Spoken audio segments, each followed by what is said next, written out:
கடகராசியில் பிறந்தவங்களுக்கு இந்த வாரம் உங்களுக்கு ஏதாவது முன்னோருடைய சொத்துக்கள் வராமல் இருக்குன்னா வரும்.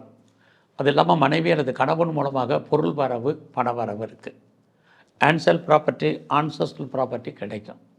எதுவுமே எனக்கு இல்லைங்க அப்படிங்கிறவங்களுக்கு ஏதாவது பென்ஷன் பணம் வரல, பிஎஃப் பணம் வரல, கிராஜுவேட்டி வரல, அரியர்ஸ் பணங்கள் வரல, அல்லது டிவிடெண்ட் பணங்கள் எதுவும் வராமல் இருக்கா, இதெல்லாமே இந்த வாரம் உங்களுக்கு வர்றதுக்கான வாய்ப்புகள் உண்டு. ஒரு நீண்ட தூர ஜேர்னி போகிறதுக்கான பிளானிங்கை இப்போயே பண்ணுவீங்க.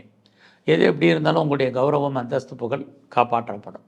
இந்த வாரம் பார்த்தீங்கன்னா அரசாங்கத்தால் உங்களுக்கு ஒரு பக்கம் நன்மை. உங்களுடைய க்ளோஸ் ஃப்ரெண்ட்ஷிப்பை மெயின்டைன் பண்ணுங்கள்.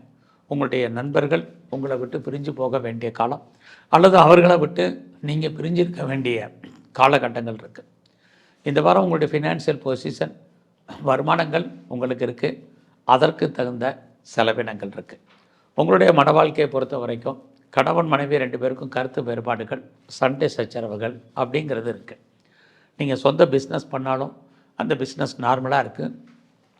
ஒருவேளை பார்ட்னர்ஷிப்போடு பிஸ்னஸ் பண்ணிங்கன்னா பார்ட்னர் லாபம் அடைவார், அல்லது அவருக்காக நீங்கள் உழைக்க வேண்டிய காலகட்டங்கள் இருக்குது.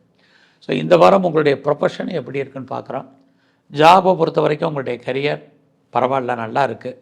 வேலையில் நீங்கள் எதிர்பார்த்த முன்னேற்றம், நீங்கள் எதிர்பார்த்த லாபம், எதிர்பார்த்த வருமானம், எதிர்பார்த்த சம்பாத்தியம் கண்டிப்பாக இருக்குது.